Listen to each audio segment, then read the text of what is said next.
Good morning, students. Today we will discuss real GDP and nominal GDP. According to examination, देख बेटा ये बहुत ज़्यादा इम्पोर्टेंट टॉपिक है आपकी एग्ज़ाम के लिए, बोर्ड्स के लिए बहुत ही इम्पोर्टेंट टॉपिक है real GDP and nominal GDP.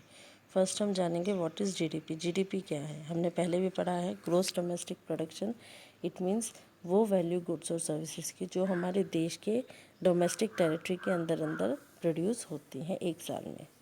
जो भी हमारे यहाँ पर हमारी कंट्री के अंदर अंदर या हमारी कंट्री की डोमेस्टिक टेरिटरी के अंदर अंदर जो भी गुड्स और सर्विसेज प्रोड्यूस हो रहे हैं उसकी वैल्यू क्या होती है, हमारी जीडीपी। जीडीपी को दो तरीके से मेजर कर सकते हैं बेटा, या तो हम उसको करंट प्राइस पर मेजर करें या फिर उसको कांस्टेंट प्राइस पर। कांस्टेंट प्राइस मतलब बेस ईयर प्राइस, पिछले किसी भी एक साल का हम कोई प्राइस ले लेते हैं, कोई ईयर मान लेते हैं कि हमने ये वाला ईयर फिक्स कर लिया, इसी से हम क्या करेंगे, हमेशा क्या करेंगे, जीडीपी को मेजर करेंगे। तो वो क्या हो जाएगा, कांस्टेंट प्राइस और बेस ईयर प्राइस। और करंट प्राइस हमारा क्या होता है, जो हमारा उसी साल का प्राइस होता है जिस साल वो गुड्स और सर्विसेज प्रोड्यूस हुई हों। ठीक है, तो फर्स्ट आता है आपका नॉमिनल जीडीपी।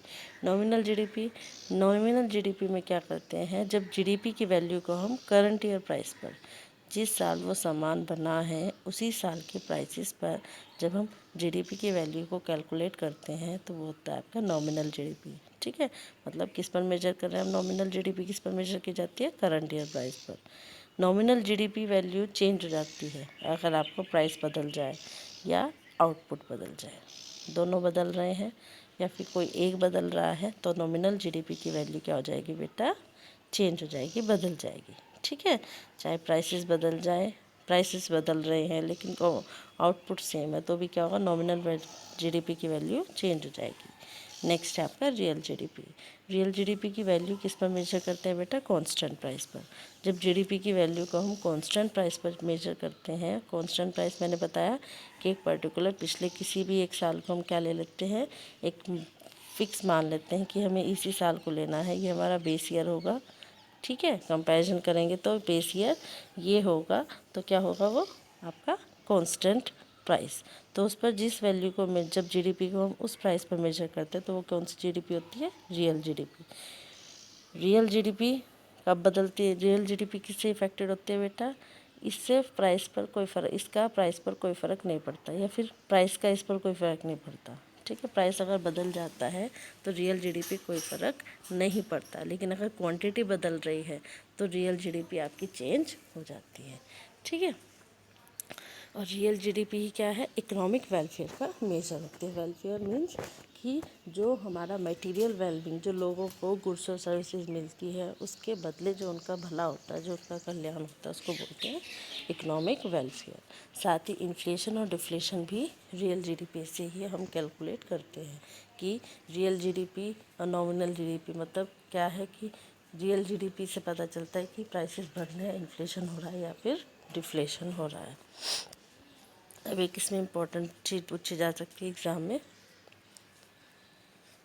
कि नॉमिनल जीडीपी क्या कभी रियल जीडीपी से कम हो सकती है।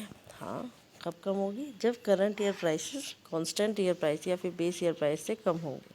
अगर करंट ईयर प्राइस कम है तो नॉमिनल जीडीपी कम है, अगर करंट ईयर प्राइस ज़्यादा है तो नॉमिनल जीडीपी ज़्यादा है, और अगर current year price base year price के बराबर है तो नॉमिनल जीडीपी रियल जीडीपी के बराबर है।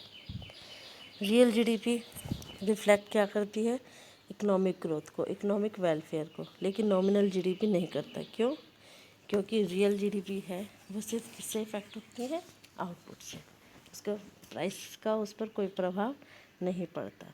लेकिन नॉमिनल जीडीपी दोनों से इफेक्टेड होती है, इसलिए रियल जीडीपी जो है वो इकोनॉमिक ग्रोथ को ज़्यादा अच्छे से दिखाती है, क्योंकि रियल जीडीपी से हमें इन्फ्लेशन और डिफ्लेशन के बारे में पता चलता है, और इकोनॉमिक वेलफेयर का इन्फ्लेशन डिफ्लेशन में बहुत ज़्यादा फ़र्क, बहुत ज़्यादा इम्पोर्टेंट रोल है। प्राइस स्टेबिलिटी होगी, उसी से पता चलता है इन्फ्लेशन डिफ्लेशन से कि इकोनॉमिक वेलफेयर या इकोनॉमिक ग्रोथ कैसा है। क्लियर। नेक्स्ट है हमारा जीडीपी डिफ्लेटर, बहुत इंपॉर्टेंट वो है, इसके न्यूमेरिकल्स भी आ जाते हैं बेटा। जीडीपी डिफ्लेटर क्या है, जीडीपी डिफ्लेटर इसको हम प्राइस इंडेक्स भी कहते हैं, और इसको कैलकुलेट कैसे करते हैं, इससे हमें किसका पता चलता है, इन्फ्लेशन और डिफ्लेशन का पता चलता है। जीडीपी डिफ्लेटर कैसे कैलकुलेट करते हैं, nominal GDP divided by real GDP into 100, और इसको प्राइस इंडेक्स भी कहते हैं। दोनों के बीच में डिफरेंस आप अपने नोटबुक में लिखेंगे। रियल जीडीपी और नॉमिनल जीडीपी के बीच में। क्या रियल जीडीपी एक करेक्ट इंडेक्स है वेलफेयर का? होता है, लेकिन कई कंडीशन में नहीं होता। वेलफेयर मैंने आपको बताया है कि मटेरियल वेलबींग का जो सेंस होता है, जो लोगों के पास जो मटेरियल पहुंचता है या जो लोगों के पास गुड्स और सर्विसेज अवेलेबल हैं, पर हेड कितनी गुड्स और सर्विसेज अवेलेबल हैं, ठीक है, कम है ज़्यादा है, जितना ज़्यादा गुड्स और सर्विसेज अवेलेबल होंगे इट मीन्स कि लोगों का स्टैंडर्ड ऑफ लिविंग उतना अच्छा होगा। स्टैंडर्ड ऑफ लिविंग अच्छा होगा इट मीन्स उनका वेलफेयर ज़्यादा से ज़्यादा होगा। क्लियर? तो जितना अवेलेबिलिटी ऑफ गुड्स और सर्विसेज मतलब जीडीपी जितना ज़्यादा होगी उतना ही ज़्यादा हमारा क्या होगा, लोगों का वेलफेयर होगा। लेकिन ये हर बार सही नहीं रहता इसकी कुछ लिमिटेशंस हैं। जैसे डिस्ट्रीब्यूशन ऑफ जीडीपी, कि जो जीडीपी है, जो हमारा ग्रॉस डोमेस्टिक प्रोडक्शन है, मीन्स जो गुड्स और सर्विसेज है वो किसके पास जा रही हैं, ठीक है, वो रिच के पास जा रही है, पुअर के पास जा रही है।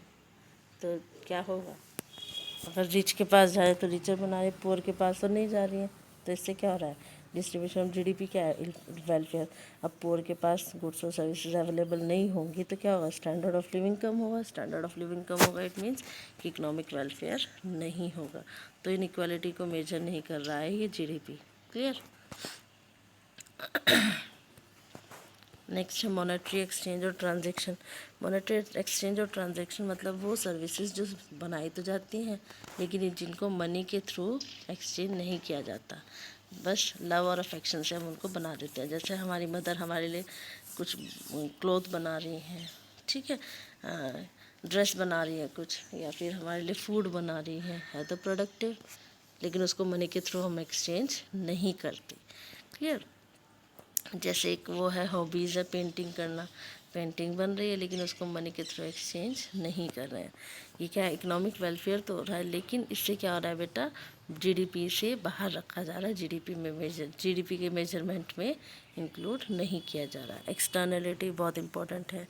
ये तब अक्कर होती है जब कोई भी एक पर्सन, एक प्रोड्यूसर है, उसका जो काम है उसके कारण तीसरी पार्टी को या फिर कोई भी बाहर जो आसपास के लोग हैं, जो आसपास की सोसाइटी है, उस पर क्या फ़र्क पड़ रहा है, कैसा इफ़ेक्ट हो रहा है, नेगेटिव या पॉजिटिव, होता है एक्सटर्नलिटी। वही कि जो हम काम कर रहे हैं उस काम का प्रभाव हमारे आसपास रहने वाले लोगों पर कैसा पड़ रहा है, पॉजिटिव पड़ रहा है, नेगेटिव पड़ रहा है, तो वो क्या होता है, एक्सटर्नलिटी। या जो भी प्रभाव पड़ता है वो एक्सटर्नलिटी होता है। पॉजिटिव भी हो सकता है, बेनिफिशियल भी हो सकता है, हार्मफुल भी हो सकता है। नेगेटिव देखते हैं, देखो नेगेटिव जैसे नेगेटिव एक्सटर्नलिटी, फैक्ट्री है, फैक्ट्री से धुआं निकलता है, एयर को पोल्यूट करता है, उससे वेस्ट भी निकलता है, वाटर को पोल्यूट करता है। तो इससे क्या होता है, आसपास की जो सोसाइटी है उसके वेलफेयर में कमी आती है। क्लियर? वेलफेयर मतलब कि जब धुआं निकल रहा है तो वो बीमार हो जाएंगे, तो इकोनॉमिक जो वेलफेयर है वो कम हो रहा है। ठीक है, बीमार हो रहे हैं, उनको कहीं ना कहीं क्या कहते हैं, उनको बीमारी लग रही है, अस्थमा की हो गई है, जो भी हो गई, ठीक है। अब वाटर पोल्यूट हो रहा है तब वो बीमार हो रहे हैं, तो वो क्या है, सोशल वेलफेयर में कमी आ रही है। अब कमी तो आ रही है, इसके लिए किसी को पेनलाइज्ड भी नहीं किया जाएगा, किसी को पेनल्टी भी नहीं देनी है, किसी को पेड करना है, और जीडीपी में इसको कैलकुलेट नहीं करेंगे। क्लियर? जबकि देखो ये कमी है, वेलफेयर में कमी है, और वेलफेयर किससे हम कर रहे थे, रियल जीडीपी से। पॉजिटिव एक्सटर्नलिटी, मान लो किसी ने पब्लिक गार्डन या पब्लिक पार्क बनाए हैं तो उससे क्या है, वो बेनिफिशियल है लोगों की हेल्थ के लिए, पब्लिक की हेल्थ के लिए बहुत बेनिफिशियल है, लेकिन हम जीडीपी में कैलकुलेट नहीं कर रहे हैं। क्लियर? तो ये क्या है, ये भी इसका लिमिटेशन है कि वेलफेयर तो हो रहा है, चाहे नेगेटिव हो चाहे पॉजिटिव हो, लेकिन हम जीडीपी में कैलकुलेट नहीं कर पा रहे हैं। कंपोजिशन ऑफ जीडीपी, अब जीडीपी जो है उसका कंपोजिशन क्या है, क्या सामान है। अब वॉर गुड्स है, वॉर गुड्स से क्या क्या कहते हैं, किसकी स्टैंडर्ड ऑफ लिविंग में इम्प्रूवमेंट होगा, नहीं होगा ना। तो कंपोजिशन भी देखा जाता है।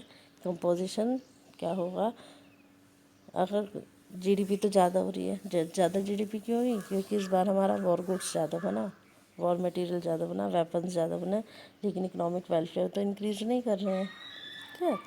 लास्ट है हमारा rate of population growth. Population growth का रेट अगर ज़्यादा है किससे, ग्रोथ ऑफ जीडीपी। मान लो पॉपुलेशन तो तेज़ी से बढ़ रही है लेकिन हमारा रियल जीडीपी का ग्रोथ जो है वो कम तेज़ी से बढ़ रहा है, तो उससे क्या होगा, जो अवेलेबिलिटी है गुड्स और सर्विसेज की, पर कैपिटा जो अवेलेबिलिटी थी वो अब क्या होगा, कम हो जाएगी। मान लो पहले एक फैमिली में 5 मेंबर थे, ठीक है, कमाने वाला एक था। अब फैमिली में हो गए क्या कहते हैं 8 मेंबर, कमाने वाला अब भी एक ही है। तो क्या होगा, availability of goods and services में कमी आएगी, नहीं आएगी? तो उससे क्या होगा, इकोनॉमिक वेलफेयर में कमी आएगी। ठीक है, तो ये सब क्या थे, इसके लिमिटेशंस थे। ये टॉपिक बहुत ज़्यादा इम्पोर्टेंट है और यहाँ पर आपका